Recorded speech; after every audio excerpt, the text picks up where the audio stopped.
2004 ఎన్నికలకు ముందు ward member sarpanch కానటువంటి వ్యక్తిని ఒక ఆనాటి మంత్రి మీద అవకాశం ఇచ్చి నిలబెట్టి గెలిపించి ఎమ్మెల్యేని చేసి ఆనాడు ఒక కన్న తండ్రిలాగా ఒక పెద్దన్నలాగా పూర్తి స్థాయిలో ఆయనను ప్రోత్సహించినటువంటి వ్యక్తి కేసీఆర్ గారు.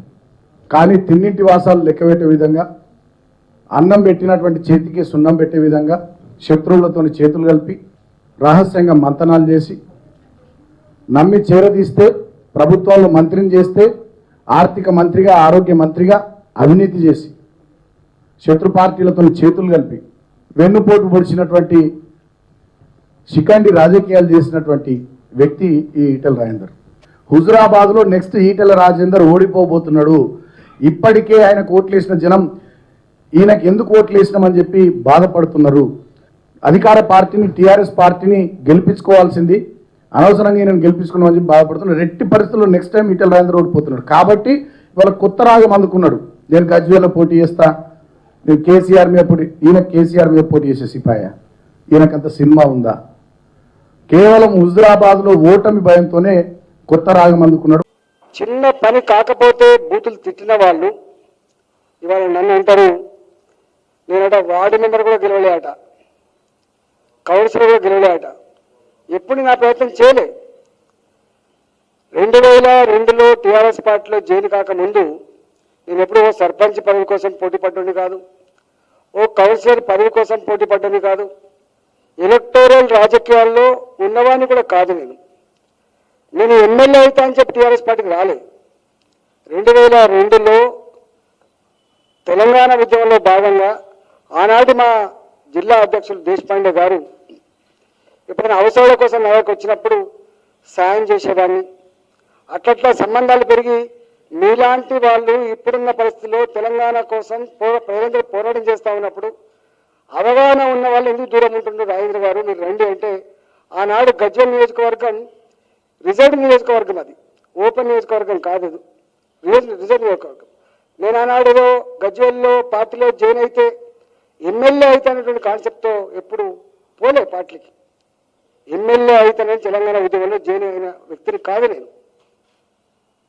అట్లా వచ్చిన తర్వాత నా పోరాట పడిమ చూసి, నా పనితనం చూసి నేను 2003లో వీళ్ళకి ఐడియా ఉండాలి, పల్లెబాట ముగింపు సమావేశం కమలాపూర్లో పెట్టినాడు. ఎన్ని వేల మంది మహిళలతో ఆరతి పట్టించినో, ఎంత సూర్యకిరణాలు కూడా కిందికి కాకుండా ఎట్లా బండిల్స్ కట్టించి పెద్ద సభ నిర్వహించి, ఆ సభలోనే స్వయంగా కేసీఆర్ గారు ఇంత గొప్ప సభకి ప్రాంతంలో పెట్టిండని చెప్పి కితాబిచ్చిండు కేసీఆర్ గారు. ఆ పనితనం చూసి 2004లో నాకు టికెట్ ఇచ్చిండు. 2004లో టికెట్ ఇస్తే అందరితో పాటుగా మరి 50 మందికి టికెట్ ఇస్తే మేము 24 మంది గెలిచినాం. మేము 52 మందికి టికెట్ ఇస్తే అందులో గెలిచింది 26 మంది. 2008లో ఆనాడు తెలంగాణ కోసం రాజీనామా చేయాలని చెప్పి ప్రతిపాదన పెడితే 16 మంది ఎమ్మెల్యేలు ఉన్నారు. 26 మంది ఎమ్మెల్యేలు ఉంటే 10 మంది ఎమ్మెల్యేలు ఆనాడు వేరే పార్టీ వాళ్లకు అమ్ముడు పోతే మిగిలింది 16 మంది మాత్రమే. ఆ 16 మంది ఖైరతాబాద్లో ఒక సీట్ ఖాళీ, జగన్రెడ్డి గారి సీట్ ఖాళీ అయితే 17 అవుతున్నారు. ఈ 17 మంది పోటీ చేస్తే కేవలం గెలిచింది 7 మంది మాత్రమే. ఆ 7 మందిలో నేను ఒకరిని. ఆ సందర్భంలో 2004 మెజార్టీ కంటే కూడా 2008 ఎన్నికల్లో మెజార్టీ పెరిగి గెలిచిన బిడ్డను నేను. అంటే నా ఫలితాలు లేకపోతే, నా కెపాసిటీ లేకపోతే, మరి 2004లో కాంగ్రెస్ పార్టీతో అలయన్స్ ఉన్నప్పుడు వచ్చిన మెజార్టీ కంటే 19,800 మెజార్టీ 2004లో వస్తే 2008లో 23,000 పైచీలకు వచ్చింది. అంటే నేను పంతన ఉన్నట్ట లేనట్ట, నేను బానిసనా లేకపోతే కేసీఆర్ బొమ్మతో గెలిచినా వారికి అర్థం కావాలి. నేను ఒకటే అడుగుతున్నా, ఇంతవరకు ఎప్పుడు కూడా నేను ఓడిపోలే. 2004లో, 2008లో, 2009లో, 2009లో అయితే 52-54 సీట్లకు పోటీ చేసింది టీఆర్ఎస్ పార్టీ. తెలుగుదేశం, సిపిఐ, సిపిఎంతో అలయన్స్ పెట్టుకొని టీఆర్ఎస్ పార్టీ ఆనాడు డైరెక్ట్ బీఫామ్లు 45, ఇండైరెక్ట్ బీఫామ్లు ఒక 8 ఇస్తే 54 మంది 53 మంది పోటీ చేస్తే గెలిచింది కేవలం రాజశేఖర మాటలు చెప్పాలంటే పట్టుమని 10 గెలవలే రాజేంద్ర, నీ తలకాయ ఎక్కడ పెట్టుకుంటామని చెప్పి ప్రశ్నించింది ఆనాడు రాజశేఖర రెడ్డి గారు నిండు సభలో గుర్తు చేస్తున్నాను. ఆ 54 మంది పోటీ చేసినప్పుడు కూడా 10 మంది గెలిస్తే ఆ 10 మందిలో నేను ఒకరిని. 2010లో రాజీనామా చేసిన మళ్ళా ఆసారి 76,000 మేడతో గెలిచిన మేము. 2014లో తెలంగాణ వచ్చిన తర్వాత పోటీ చేసిన బ్రహ్మాండమైన మేడతో గెలిచినాం. 2018 ఎన్నికల్లో ఇదే కేసీఆర్ గారు ఎవరెవరైతే కొంత స్వతంత్రంగా ఆలోచించే వాళ్ళు ఉన్నారో, ఎవరెవరైతే నాకు లాయల్టీగా ఆయన దృష్టిలో బానిస మనస్తత్వం ఉంటేనే లాయల్టీ ఉన్నట్లు లెక్క. కాబట్టి మెదడు ఉన్నవాడు కానీ, ఆలోచించేవాడు కానీ, స్వతంత్రంగా ఉండేవాడు కానీ, ఆత్మగౌరవం కలిగినవాడు కానీ ఆయన దృష్టిలో లీడర్ కాదు. ఆయన దృష్టిలో లీడర్ అంటే బానిస అయితే లీడర్. కాబట్టి 2018లో కొద్దిమంది మంత్రులను, కొద్దిమంది ఎమ్మెల్యేలను వీళ్ళు గెలిస్తే రేపు మళ్ళీ మంత్రులు అవుతారు, రేపు నాకు పూర్తి స్థాయిలో కంట్రోల్ ఉండదు, వీళ్ళని చూసి ఇంకోడు ఎదురు మాట్లాడే ఆస్కారం ఉందని చెప్పి చాలా మంది మీద ఎదుటి పార్టీలతోటి లింకప్ అయి వాళ్ళకు డబ్బులు పంపించి ఓడగొట్టే ప్రయత్నం చేసిండ్రు. అందులో నేను ఒకరిని.